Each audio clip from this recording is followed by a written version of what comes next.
Hi guys, मी मयुरी पोहार मना ब्लॉगमध्ये तुमचं स्वागत आहे.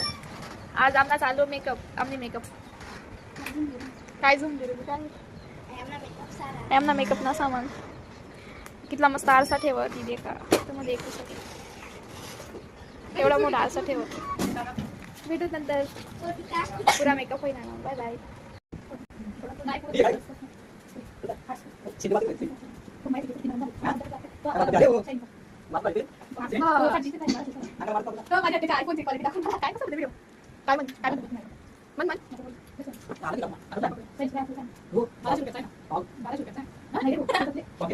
हाय गाईस, फायनली मेकअप होईया म्हणा. कशी दिसते कमेंट मध्ये नक्की सांगा. थांबा दीदीला विचारा कोणता मेकअप हा, मग तुम्हाला सांगते कोणता मेकअप हा. लेटिना हा सांग ना. लेटिना मेकअप ट्रेंडिंग. मला माहित ना ट्रेंडिंगचं का काय, पण ती म्हणते लेटिना मेकअपचं. Bye bye.